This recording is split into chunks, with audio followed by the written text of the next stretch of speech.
कुछ पार्टियों का तो यह हिसाब है कि टिकट नहीं बांटी कुल 20 और उम्मीद कर रहे हैं जीतने की 30। नमस्कार, आप देख रहे हैं चुनावी चालीसा का एपिसोड नंबर 21। और आज जम्मू कश्मीर में चुनावों से लेकर बहुत तड़कते फड़कते बयान भी हैं और बहुत कुछ हुआ भी है, मगर बीजेपी ने कहीं ना कहीं अपने दिग्गजों को एडजस्ट कर दिया है और पार्टी में बड़ी जिम्मेवारियां दे दी हैं। मगर पार्टी के लिए दिक्कतें हैं कि खत्म होने का नाम ही नहीं ले रही। रेबल्स अभी भी उनके सामने तलवार लेकर खड़े हैं।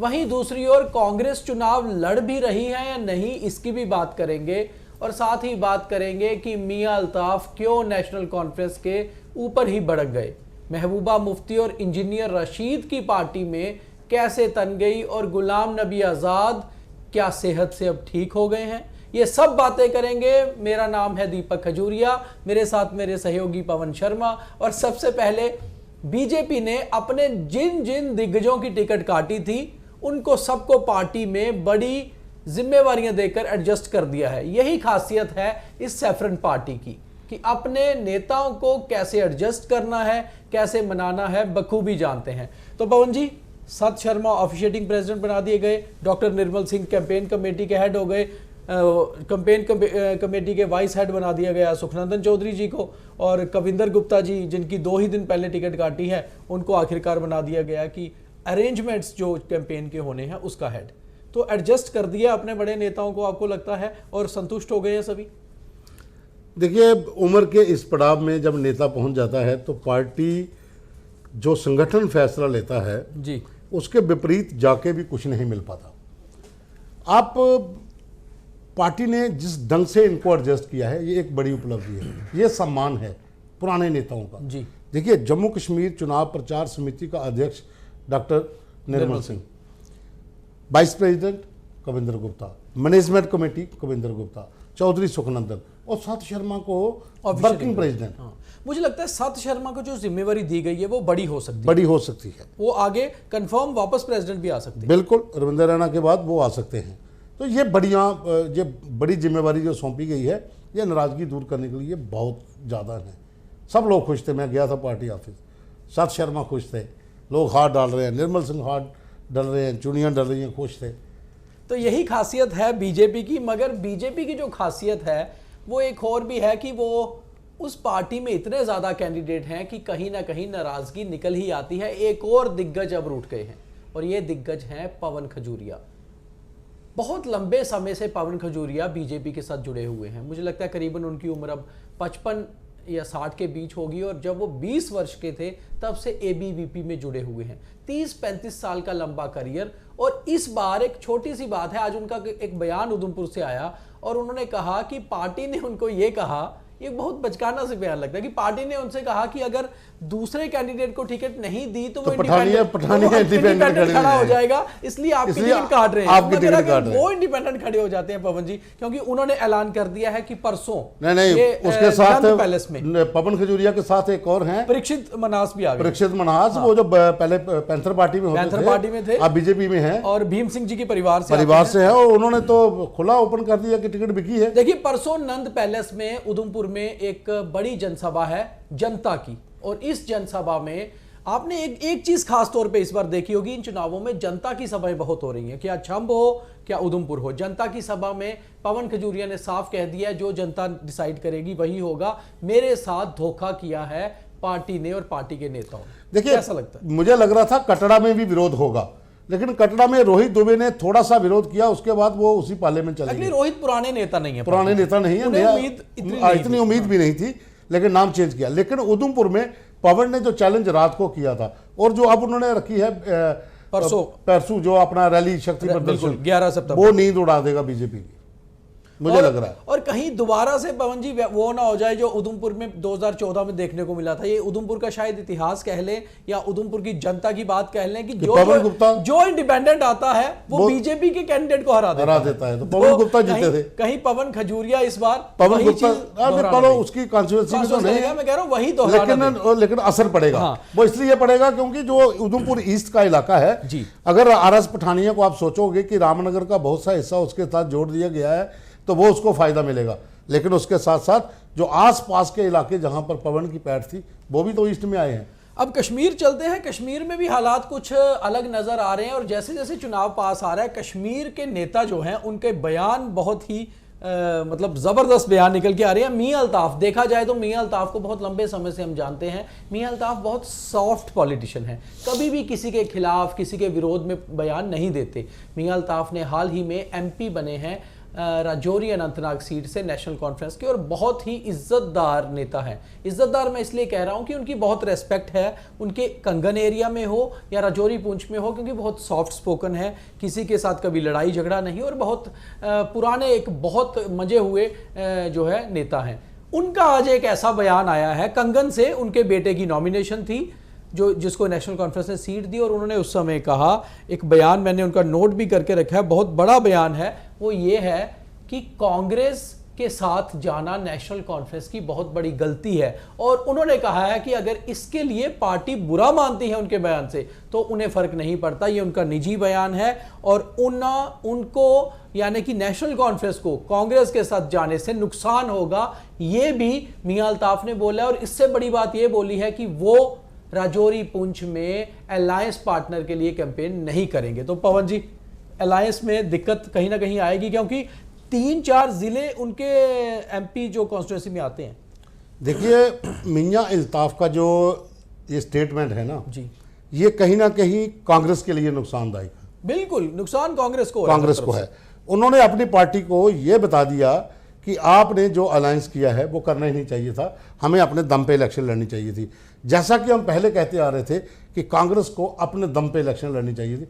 आप लड़ते अलग अलग, जीतने के बाद आप अलायंस करते, लेकिन कांग्रेस ने सरेंडर किया।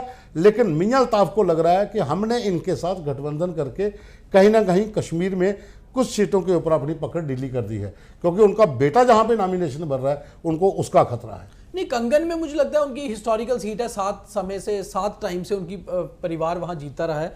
मगर मुझे एक चीज लग रही है कि अगर मियां अल्ताफ राजौरी पुंछ में कैंपेन नहीं करेंगे कांग्रेस के कैंडिडेट्स के लिए तो कांग्रेस को नुकसान हो सकता है। देखो, दोनों जगह पे उन्होंने लीड ली है, हर विधानसभा में जी। जॉइंट वो था, उस समय भी कांग्रेस जो है उनके साथ थी, लेकिन कांग्रेस के 3-4 बड़े नेता हैं राजौरी पुंछ में जिनकी जीत का दांव नेशनल कॉन्फ्रेंस कैडर पर लगा हुआ है, क्योंकि गुज्जर बकरवाल और साथ में पहाड़ी स्टेटस, ये दोनों का फैक्टर काम करेगा राजौरी पुंछ में। और वहाँ पर गुज्जर बकरवाल को इम्प्रेस करने के लिए मियां का वहाँ पर पहुँचना बहुत ज़रूरी है कि उनको एक पीर की तरह मानते हैं लोग। रिलीजियस जो है वो उनकी महत्ता बहुत ज़्यादा है गुज्जर बकरवाल कम्युनिटी में।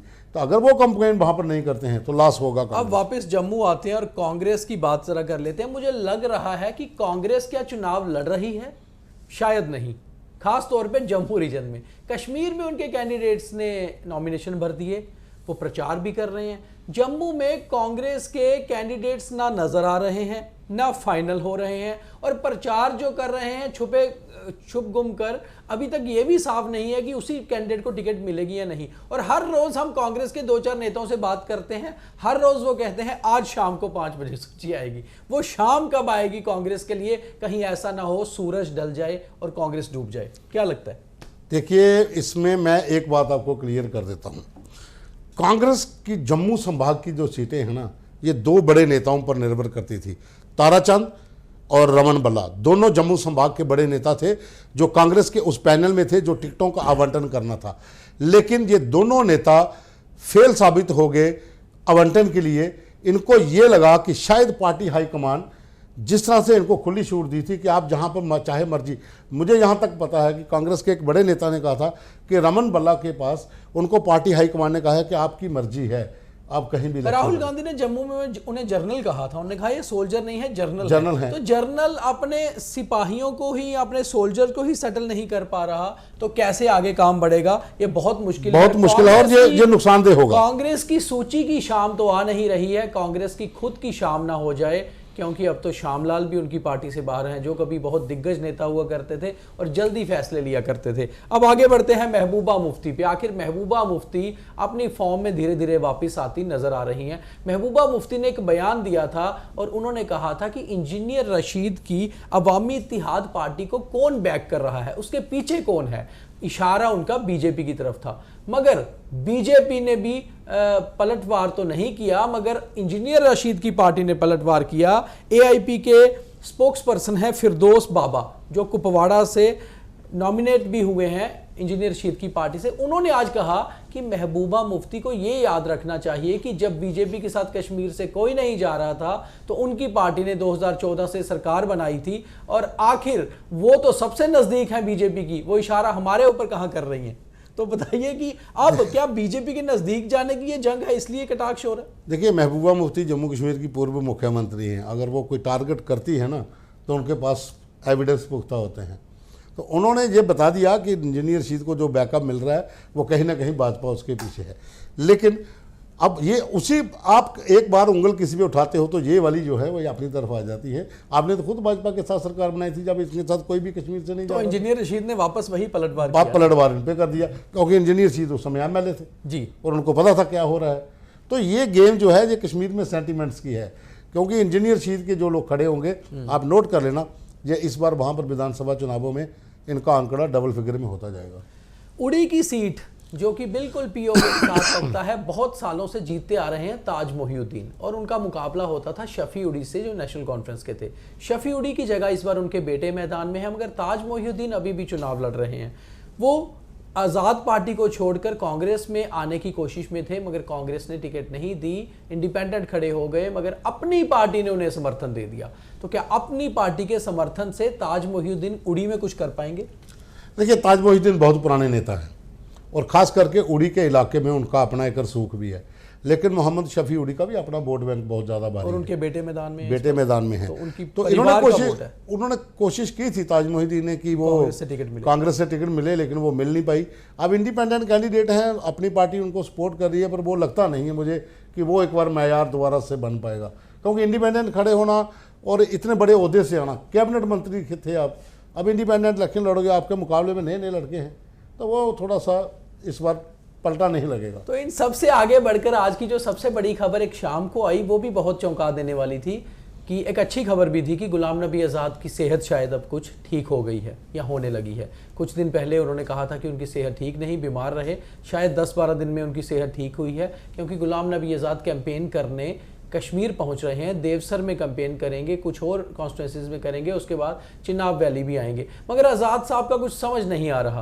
पहले अपने कैंडिडेट से कहा कि मैं कैंपेन करने नहीं आ पाऊंगा, सेहत ठीक नहीं, आप चाहें तो नॉमिनेशन वापस ले लें, और अब कह रहे हैं कि मैं कैंपेन करने आऊंगा। तो जो बेचारे नॉमिनेशन वापस ले चुके होंगे या चुनाव नहीं लड़ने का मन बना चुके होंगे, उनके साथ तो फिर एक बार दगा हो गया। तो ये गुलाम नबी आज़ाद कर क्या रहे हैं, समझ मैं इस पर 2 ही शब्द कहूंगा। पहले थी बिना जनरल के फौज, अब है जनरल है, फौज ही नहीं है, एडहॉक जनरल की फौज जी, टेम्परेरी कि मैं आ रहा हूं, लेकिन बंदा ही नहीं है।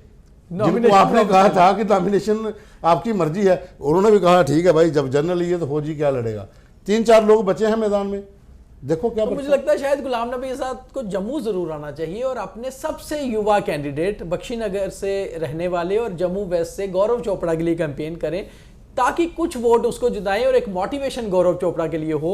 पहली बार वो चुनाव मैदान में उतरे हैं, और सबसे बड़ी बात यह है कि वो अनिल चोपड़ा के बेटे हैं, जो बहुत बार कांग्रेस से ट्राई करते रहे कि उन्हें भी जम्मू वेस्ट से सीट मिले, मगर कभी उन्हें सीट तो नहीं मिली, उनके बेटे को मिली। वो जम्मू वेस्ट से चुनाव लड़ रहे हैं और गुलाम नबी आज़ाद की पार्टी से, तो उनके लिए कैंपेन करना ज़रूरी बनता है आज़ाद साहब का, क्योंकि आज़ाद साहब को अगर अपना पॉलिटिकल ग्राउंड रखना है तो उनको जम्मू और कश्मीर में आते रहना बहुत ज़रूरी है, और अपनी सेहत का ख्याल रखना भी जरूरी है, क्योंकि सेहत है तो सब कुछ है। तो आज के चुनावी चालीसा में इतना ही। कल जो खास खबरें होंगी वो भी आपके तक पहुंचाएंगे। लगातार द न्यूज़ रूम 24 आवाज को देखते रहिए, लाइक सब्सक्राइब फॉलो करिए, और बहुत अच्छा लगता है जब आप हमें देखते हैं और फिर चर्चा बाहर होती है कि द न्यूज़ रूम 24 आवाज़ के कार्यक्रम आपको अच्छे लग रहे हैं, आपका प्यार हमें भरपूर मिल रहा है। चुनावी चालीसा को अपना प्यार देते रहिए, हमारे चैनल को भी, और हम कोशिश करेंगे इसी तरह आपकी उम्मीदों पर खरे उतरने का। बहुत धन्यवाद।